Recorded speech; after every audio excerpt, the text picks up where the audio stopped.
கர்நாடகா பேங்க்ல ஒரு பெரிய அப்டேட் வந்து நடந்திருக்கு. அது என்ன அப்படின்னு சொல்லி பார்த்தோம் அப்படின்னா, அந்த கம்பெனில இன்டர்ம் அண்ட் சிஓவா வந்து போட்டிருந்த இங்க ராகவேந்திர பட்ன்னு சொல்லிட்டு ஒருத்தவங்க வந்து போட்டிருந்தாங்க. அவர வந்து நெக்ஸ்ட் 1 இயருக்கு வந்து பார்த்தீங்கன்னா, சிஓவா வந்து வைக்கிறதுக்கான அந்த பிளான்ல வந்து இறங்கிட்டாங்க. ஸோ எஃபெக்டிவா நவம்பர் 16ஆம் தேதியிலிருந்தே அவர் எஃபெக்டிவ்க்கு வந்து வந்துட்டாரு. நேத்துலருந்தே எஃபெக்டிவா வந்து பார்த்தீங்கன்னா, அவர் தான் எம்டி அண்ட் சிஓவா அடுத்த ஒரு வருஷத்துக்கு வந்து இருக்க போறாரு. இதுக்கான அப்ரூவல் ஆர்பிஐ கிட்டயும் வாங்கிட்டாங்க. நவம்பர் 14ஆம் தேதி அப்ரூவல் வந்து வாங்கிட்டாங்க. சோ இவரு இந்த கம்பெனியிலேயே வந்து பாத்தீங்க அப்படின்னா 38 வருஷமா சர்வீசஸ் வந்து குடுத்துட்டு இருக்காரு. கிளர்க்கா வந்து ஸ்டார்ட் பண்ணாரு அவரோட சர்வீசஸ. அதுக்கப்புறம் எல்லா ரோல்லயுமே வந்து பாத்தீங்கன்னா மேஜரான ரோல்ஸ் வந்து ப்ளே பண்ணிட்டு வந்தாரு. இவருக்கு ஐடி அண்ட் தென் இங்க HR and then digital banking, treasury இந்த மாதிரி இடத்துல ஆபரேஷன் பண்ணிருக்காரு. இன்சூரன்ஸ்லயும் ஆபரேஷன் பண்ணிருக்காரு அண்ட் தென் ரூரல் செக்டர்லயுமே ஆபரேஷன்ஸ் வந்து பண்ணிருக்காரு.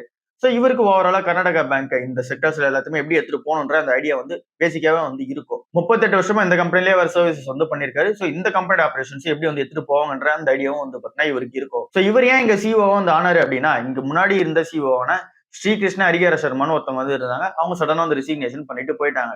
சோ அவர் ரெசிக்னேஷன் இந்த ஜூலை மந்தே பண்ணாங்க. சோ அதுக்கப்புறமேட்டுக்கா இந்த கம்பெனில பிரஷர் வந்து கிரியேட் ஆச்சு. சோ அப்ப இன்டர்ம் சிஓவா இவர் வந்து உள்ள போட்டாங்க. சோ ஒரு 3 மாசம் இருந்தாரு. அதுக்கப்புறம் ஒரு மாசம் எக்ஸ்டென்ஷன் பண்ணாங்க.